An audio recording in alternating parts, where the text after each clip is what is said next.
Alright, here we go. One more time, baby. Big W's back with Monkey Wrench. It's a little bit of assault class gameplay this time around. Nothing too fantastic, but just a good general base game. You know what I'd like to call versatile gameplay, so to speak. But essentially, for the most part, living in their spawn, you know, and that's why I like to call this one Monkey Wrench. And here we go early on, just keeping pressure on these clowns. You know, you can see I'm basically living right in their spawn here over at A.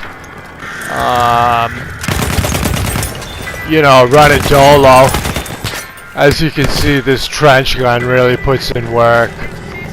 That's a tank. You know, it's just a real beast. And it's funny, it's like the first gun you get. You don't need to tweak it. There ain't much tweaking in Battlefield 1. It's just either you got balls or you don't.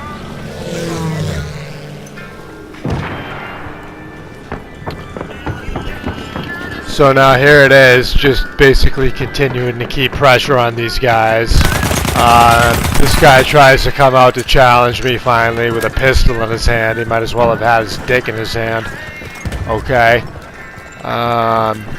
You know, now, like I said, basically staying on the forefront over here. Okay. They're spawning in on this far side of A. And, you know, essentially, I call it the Monkey Wrench because, you know, you're causing their team now to have to fall back and now protect A. Alright, now here's a little bit of sloppiness where I try to use the anti-tank grenade, and you know, I'm not quite used to throwing it like the regular grenade, so, you know, needless to say, I end up getting the kill. Now, you pull out the gas, you know, spray this guy down. Like I said, I got good confidence in this gun. Now, essentially, this was, you know, one continuous life to start out the game for a while. Okay, then I started editing it. I ended up dying after about 5 minutes or so, I think. 5 or 6 minutes, I might finally die. But, you know, then I clip in a few more little bits just to top off the gameplay. But, you know, it was a fun little gameplay. Like I said, I like to run assault with this trench gun. It's a monster, okay? It's a good versatile gun. Now, I also like the Hunter shotgun. And now here it is again. I mow the guy off the bike. And,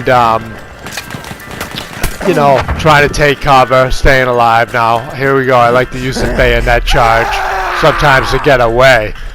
Now, like I said, I also like to use the automatical storm. Okay, that's a good one as well. Now that's more for like close range, close to medium, whereas the shotgun's more close.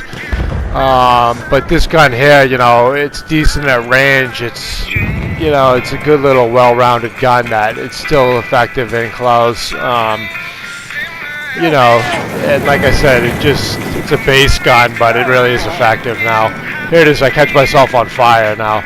It's funny because I don't know how much it translates over, but, you know, I'm really using the headphones to my advantage as far as listening for those footsteps, because I know that I'm in their wheelhouse.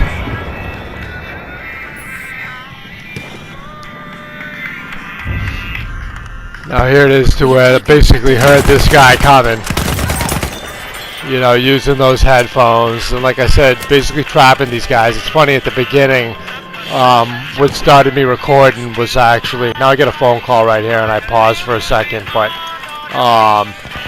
essentially there was a real good booby trap I basically sprung on a guy where I was just hiding in one of their trenches, you know, to where they spawned in. The guy jumped right over my head and I gunned him down. Now I just missed that. That's what started me recording actually, so that was included in this one long life. It's basically how I started the game. I ran over into this spawn and ambushed this guy. It was classic. I actually wish that I had had it, but in the meantime, I'm still alive. Okay, over there in this spawn, here's the freaking artillery truck. This is kind of a comic moment where you know, I put the hurt on him with the dyno, and he's looking around like. In the meantime, here's one of my teammates runs over with a med kit. This guy's still looking around. Okay, I got one more stick left, you know, so I peel that off, and you know, now the guy's hurt. He rolls ahead, and to his own demise essentially. Now look at this. Okay, he rolls ahead right in front of this, you know, piece of artillery, and. You know, long story short, it pretty much don't get any easier than this, folks. Okay. But in the meantime, it's just been a good life. I end up editing a little piece out here, I believe. I'm not sure if... Actually, now I'm running low on ammo. As you can see, I only got like 32 rounds left.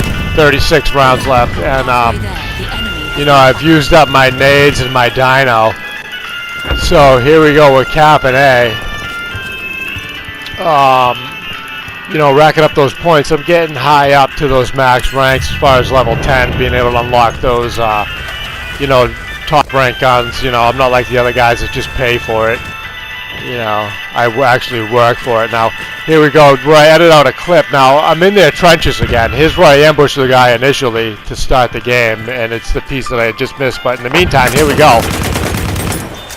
It was like my last 15 rounds. I'm down to 23 rounds, like just in time that I ambushed this clown. And there you see the effect. This is a trench gun. Now that was actually trench v trench, believe it or not. Okay, and you know, I started to regenerate my health. He got me down to about 50%. Now, as you can see, I'm wiped out on ammo for grenades, the whole nine. But fortunate enough, this guy actually happens to be carrying an assault kit with the trench gun, so it's like, you know, it didn't get much better than that. You know, as far as like good little trade-off. Now I got some more nades to roll with. You know, I'm back. I'm back amongst the living, so to speak. You know, so that was a key moment in the gameplay to where it was enabled me to stay alive a little bit longer. You know, wreak a little more havoc once again over here at A. And like I said, I call it monkey wrench because now just keeping these guys honest. And as you can see, you know, the fresh clip pays off right away. Now I end up editing a chunk out because I go back into the trenches, but here we go, essentially still the same life to where I'm using this guy's gun. You know, back at A. And like I said, it's just keeping these guys on their toes. And, you know, this trench gun is just effective, okay? You know, it just really can put the hurt on these guys fast. There you go, one more time.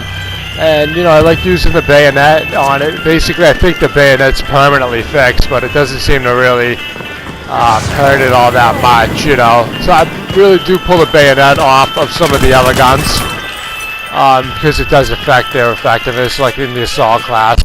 You know, maybe I keep it on the sweeper where I'm just don't care as much, but